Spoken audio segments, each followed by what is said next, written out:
Hey guys, what's going on? Massivebeatzz checking in. So I've been done some very positive reviews of the UF8 by SSL, but of course, in order to keep it realistic, keep it fair, and keep it honest, I also want to mention the things that I don't like so much, and this is a separate video about that. So if you're just watching this video, it may come across I don't like the UF8, but that couldn't be further from the truth. I really do like it. Check out my other videos about that. So what is it that I don't like and what I hope SSL will fix? Well, there are 6 things I currently don't like and I wish they could be improved upon.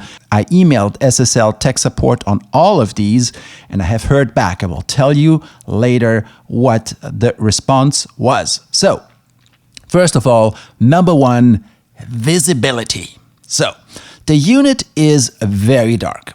That looks good, but brings visibility issues. The buttons and the readouts and the displays are so bright that it makes it hard to read the text on the chassis sometimes, sorry. So if a button is very bright and the light in that button is very bright, you can hardly read what's written next to it, especially in a darker environment. So while the unit looks great when it's dark, the buttons are so strong, the illumination is so strong, then reading what's next to it is a little bit hard. I think over time you'll know automatically what's there. I don't think you need to read it, but it is nice to see, especially some of the buttons on the right-hand side underneath selection mode, for example, have a double function, a double feature. So depending on how good your eyesight is, you might have to be very far away or close to see it. And with those buttons shining in this bright, bright light, that isn't always easy. So the question is there a feature to dim both the LED and the buttons? Basically, like on a car dashboard, make everything a little bit brighter or less bright. This would help in the dark and in many studio environments. Number 2 of the things that I don't like is, colors. Let's talk about colors. The unit advertises color buttons and LEDs during the boot sequence, which is absolutely gorgeous. It's like a firework, it's like a rainbow going off. These are great.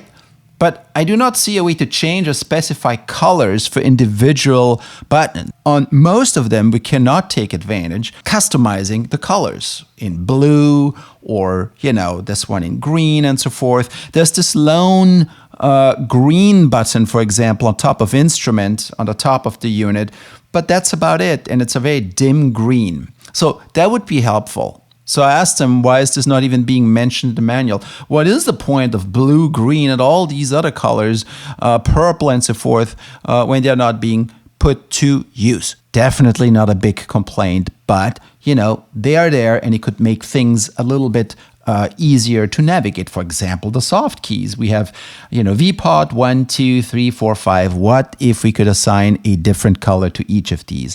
Number 3, and that is a little bit of a big one, what I call sleep jerking. So, here's my experience on Mac OS at least. We're going to get to no power and no pause and all of that not being built in. So every few minutes, while the computer is asleep, not saying off, I'm saying in sleep mode. You walk away from the computer, the computer automatically goes into sleep mode after a few minutes, after 30 minutes, or you are just putting it into sleep mode. Everything goes into sleep mode.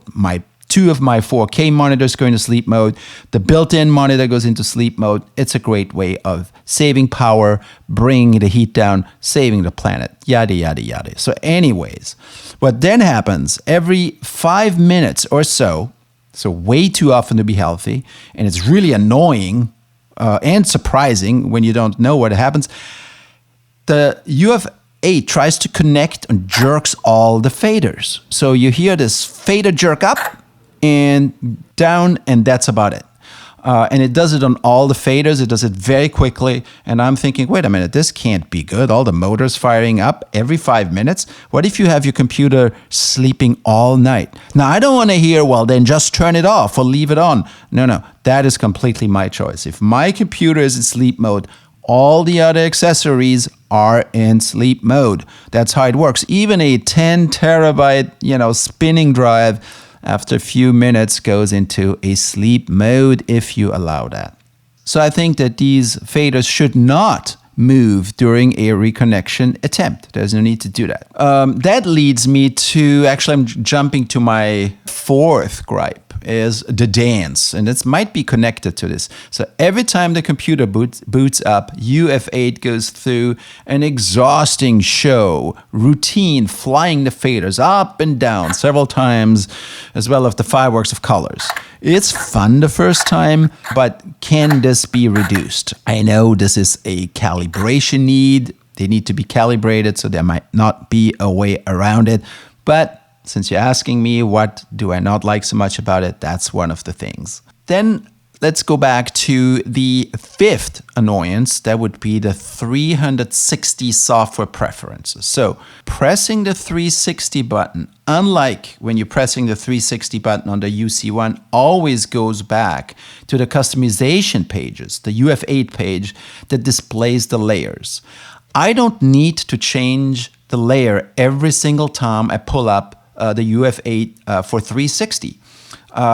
First of all, it looks ugly, but also requires a second mouse click to go to the plugin mixer window. So for those of you who don't use UC1, but do like using the plugin mixer and want to use that exclusively, if you set it on the plugin mixer window and then you press 360 to make that window pop up and 360 again to make it disappear, and bring it back up, it'll always go back to this customization and layer page. So basically what we need is that it remembers the last settings. If you press 360 on the UF8, it goes back to the last setting you had it on the last page. And here's the last gripe, and I think that's one of the most known ones, power. I don't want to harp on that one. I know they are aware of it. Can you please bring a software shutdown or a deep sleep mode to the unit? Yes, I am aware we can put a foot switch. We can do a lot of things. We can cut the power from the building if we need to, or of the entire block, but we shouldn't have to do that. I mean, it's so simple. Same thing for the UC1 actually. So do something please on the software side, SSL. All right, so what did SSL say? So Tim from SSL is super nice. He responds quickly, and I think he is very good at relaying these messages to product development.